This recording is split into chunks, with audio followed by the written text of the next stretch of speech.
All India radio மாநில செய்திப்பிரிவு வழங்கும் ஸ்பாட்லைட். இந்திய அஞ்சலக வங்கியின் வாடிக்கையாளர் எண்ணிக்கை 8 கோடியை தாண்டி இருப்பது குறித்து புதுதில்லி அகில இந்திய வானொலியில் ஒலிபரப்பான ஸ்பாட்லைட் நிகழ்ச்சியின் தமிழாக்கம் இன்றைய செய்திச் சுடர் நிகழ்ச்சியில் இடம்பெறுகிறது. பங்கேற்பாளர்கள் இந்திய அஞ்சலக வங்கியின் சந்தைப்படுத்துதல் பிரிவு தலைவர் திரு குர்ஷரன் பன்சால் மற்றும் தொகுப்பாளர் ஓம்வேஷ் உபாத்யாய். இந்தியா போஸ்ட் பேமெண்ட்ஸ் வங்கி எனப்படும் அஞ்சலக வங்கி ஒரு முக்கியமான சாதனையை எட்டியுள்ளது என்ற தகவலை கூறி தொகுப்பாளர் ஓம்வேஷ் உபாத்யாய் நிகழ்ச்சியை தொடங்கினார். இந்த வங்கி 8 கோடி வாடிக்கையாளர்களை பெற்று வங்கி சேவை வழங்குவதில் புதிய புரட்சியை ஏற்படுத்தியுள்ளதாக அவர் தெரிவித்தார். அஞ்சலக வங்கியானது பன்முகத்தன்மை கொண்டது என்றும் நமது நாட்டின் ஒவ்வொரு மூலை முடுக்கிலும் எளிதில் அணுகக்கூடிய வங்கி சேவைகளை வழங்குவதாக அவர் குறிப்பிட்டார். பாரம்பரிய மற்றும் டிஜிட்டல் சேவைகளை கலவையாக கொண்டு பின்தங்கிய மக்களுக்கு அதிகாரம் அளிப்பதில் இது சிறந்த தாக்கத்தை ஏற்படுத்தியுள்ளது என்று அவர் கூறினார். அஞ்சலக வங்கி சேவை 8 கோடி வாடிக்கையாளர் என்ற மைல்கல்லை எட்டியுள்ள நிலையில் இது வங்கி தீர்வுகளை வழங்குவதில் எந்த அளவு அர்ப்பணிப்புடன் செயல்படுகிறது என்று தொகுப்பாளர் கேள்வி எழுப்பினார். இதற்கு பதிலளித்த அஞ்சலக வங்கியின் சந்தைப்படுத்துதல் பிரிவு தலைவர் திரு குர்ஷரன் பன்சால், இந்திய அஞ்சலக வங்கி நாடு முழுவதும் பெரிய மற்றும் பரந்த விநியோக கட்டமைப்பை கொண்டுள்ளது என்று கூறினார். குறைந்த செலவிலான, எளிதில் அணுகக்கூடிய மற்றும் நம்பகமான வங்கி தீர்வை வழங்குவது இதன் நோக்கம் என அவர் குறிப்பிட்டார். இந்திய அஞ்சலக வங்கி 100% டிஜிட்டல் மயமாக்கப்பட்டுள்ளது என்றும் அவர் தெரிவித்தார். வங்கிக் கணக்கு தொடங்குவதற்கான செலவுகள் குறைக்கப்பட்டுள்ளதாக அவர் கூறினார். பாரம்பரிய வங்கிகளை விட இங்கு விரைவாகவும் குறைந்த செலவிலும் உடனடியாக கணக்கு தொடங்கப்படுவதாக அவர் குறிப்பிட்டார். இதுபோன்ற பல காரணங்களால் மிக குறுகிய காலத்தில் இந்த சாதனையை அடைய முடிந்துள்ளது என்று திரு குர்ஷரன் பன்சால் தெரிவித்தார். தொடர்ந்து சந்தேகங்களை கேட்ட தொகுப்பாளர் ஓம்வேஷ் உபாத்யாய், பின்தங்கியவர்களுக்கு வங்கி சேவை வழங்குதல் மற்றும் அவர்களது நிதி உள்ளடக்கத்திற்கு இந்த அஞ்சலக வங்கி சேவை எவ்வாறு பங்களிக்கிறது என்று கேட்டார்.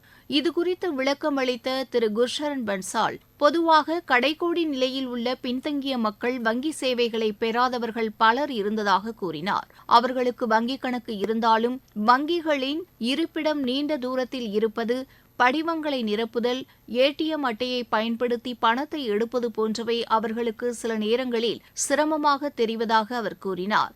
தபால்காரர் மற்றும் தபால் அலுவலகம் அனைவருக்கும் தெரிந்திருக்கும் சூழலில் அதன் மூலம் வங்கி சேவைகளை பெறுவது அவர்களுக்கு எளிதானது என்று அவர் தெரிவித்தார்.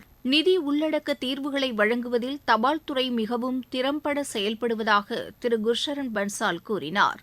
தொடர்ந்து கேள்வி எழுப்பிய தொகுப்பாளர் ஓம்வேஷ் உபாத்யாய், கிராமப்புறங்கள் மற்றும் நகர்ப்புறங்களில் எத்தனை அஞ்சலக வங்கிகள் உள்ளன என்றும் அவை அனைத்து மக்களுக்கும் வங்கி சேவைகளை அணுக எவ்வாறு உதவுகின்றன என்றும் வினா எழுப்பினார். இதற்கு பதிலளித்த அஞ்சலக வங்கியின் சந்தைப்படுத்துதல் பிரிவு தலைவர் திரு குர்ஷரன் பன்சால், தபால் துறையின் மொத்த மையங்களின் எண்ணிக்கை 1,55,000 என்று அவர் கூறினார். அவற்றில் 1,30,000 மையங்கள் கிராமப்புறங்களிலும் சுமார் 25,000 மையங்கள் நகர்ப்புற பகுதிகளிலும் உள்ளன என்று அவர் கூறினார். இந்தியாவின் மொத்த புவியியல் அமைப்பில் சுமார் 6,50,000 கிராம பகுதிகள் உள்ளன எனவும் அவற்றுக்கு 1,30,000 தபால் நிலையங்கள் சேவை வழங்குவதாகவும் அவர் குறிப்பிட்டார். கிட்டத்தட்ட ஒவ்வொரு 5 குக்கிராம பகுதிகளுக்கும் ஒரு அஞ்சல் அலுவலகம் உள்ளது என்று அவர் தெரிவித்தார். அவை சுமார் 5 முதல் 10 கிலோமீட்டர் சுற்றளவில் உள்ளதாக அவர் கூறினார். தபால்காரர் தாம் பணியில் உள்ள கிராமங்களுக்கு செல்வதால் அந்த கிராமங்களில் உள்ள அனைவருக்கும் அவரை தெரியும் என்றும் அவர் குறிப்பிட்டார். எனவே அஞ்சலக வங்கி சேவை வீடுகளுக்கே செல்கிறது என்று அவர் தெரிவித்தார். இதுதான் இந்தியா போஸ்ட் பேமெண்ட்ஸ் வங்கி எனப்படும் இந்திய அஞ்சலக வங்கியின் சாதனை என்று திரு குர்ஷரன் பன்சால் கூறினார். விவாதத்தை தொடர்ந்த தொகுப்பாளர், இருப்பிடம் அல்லது சமூக பொருளாதார நிலையை தாண்டி மக்களுக்கு பரந்த அளவிலான வங்கி சேவைகளை அஞ்சலக வங்கி எவ்வாறு வழங்குகிறது என்று அவர் வினவினார். இதற்கு பதிலளித்த அஞ்சலக வங்கியின் சந்தைப்படுத்துதல் பிரிவின் தலைவர் திரு குர்ஷரன் பன்சால், அஞ்சலக வங்கி 100% டிஜிட்டல் முறையில் செயல்படுவதாக தெரிவித்தார். ஆதாரை பயன்படுத்தி டிஜிட்டல் முறையில் மற்றும் சில நிமிடங்களுக்குள் கணக்கு திறக்கப்படுகிறது என்று அவர் கூறினார். அதன் பிறகு வாடிக்கையாளருக்கு எளிமையான ஒரு மொபைல் செயலியின் மூலம் சேவைகள் வழங்கப்படுவதாக அவர் தெரிவித்தார். 13 வெவ்வேறு மொழிகளில் இந்த செயலியின் சேவை கிடைப்பதாக அவர் கூறினார். இது மிகவும் எளிமையான செயல்முறையாக எளிதாகும் என்று அவர் தெரிவித்தார். தபால்காரர் வாடிக்கையாளர்களிடம் இந்த செயலியை பயன்படுத்துவது குறித்து விளக்குவதாக அவர் கூறினார். இது தவிர ஒரு மெய்நிகர் டெபிட் அட்டை வழங்கப்படுவதாகவும் ஒரு UPI மெய்நிகர் குறியீடும் தபால்காரரால் உருவாக்கப்படும் என்றும் அவர் தெரிவித்தார்.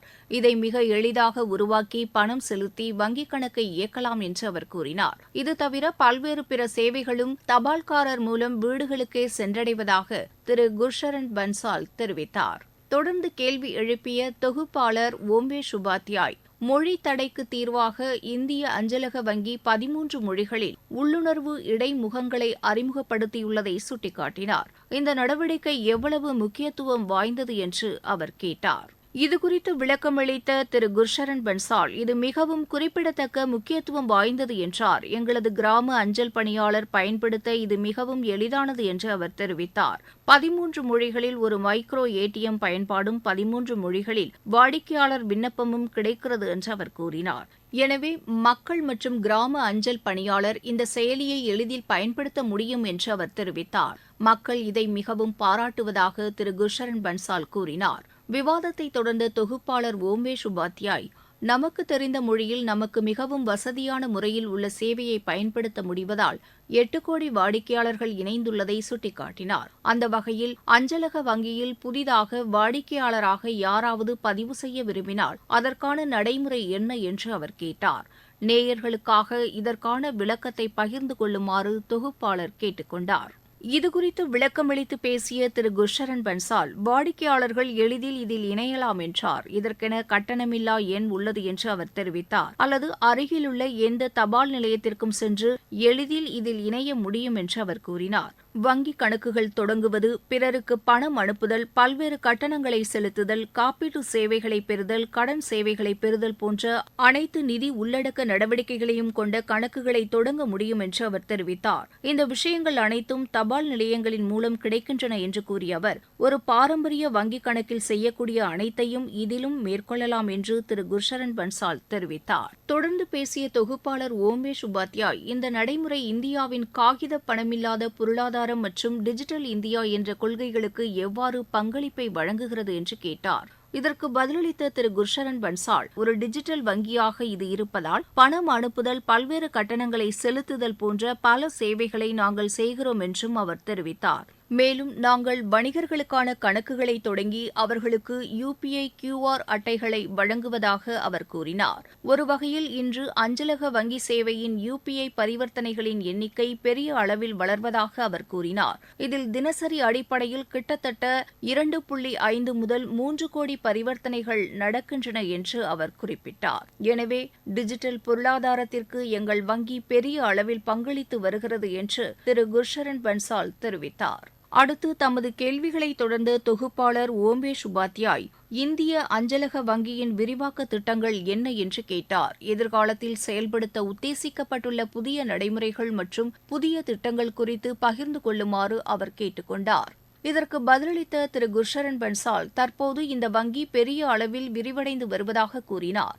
எதிர்காலத்தில் மேலும் அதிக புதிய சேவைகளை இது வழங்கப் போகிறது என்று அவர் தெரிவித்தார். அதே நேரத்தில் பல புதிய தொழில்நுட்பங்களையும் இது புகுத்தும் என்றும் அந்தந்த சமயங்களில் அது குறித்து விரிவாக விளக்கப்படும் என்றும் அவர் கூறினார்.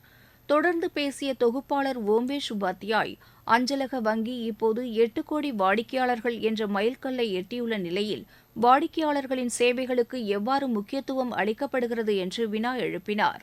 இதற்கு விளக்கமளித்த இந்திய அஞ்சலக வங்கியின் சந்தைப்படுத்துதல் பிரிவு தலைவர் திரு குர்ஷரன் பன்சால், எங்களை பொறுத்தவரை ஒவ்வொரு வாடிக்கையாளரும் முக்கியமானவர் என்று கூறினார். வாடிக்கையாளர்களுக்கு மரியாதையுடனும் கண்ணியத்துடனும் சேவை செய்வதே எங்களது நோக்கம் என்று அவர் தெரிவித்தார். வாடிக்கையாளருக்கு மிகவும் சரியான முறையில் சேவை செய்வது, ஒவ்வொரு புகார் மீதும் உடனடியாக நடவடிக்கை எடுப்பது போன்றவற்றை இந்தியா மேற்கொண்டு வருவதாக அவர் குறிப்பிட்டார். வாடிக்கையாளரின் ஒவ்வொரு ரூபாயும் முக்கியமானது என்ற குறிக்கோளுடன் அவர்களுக்கு சேவையாற்றப்படுவதாக திரு குர்ஷரன் பன்சால் கூறினார்.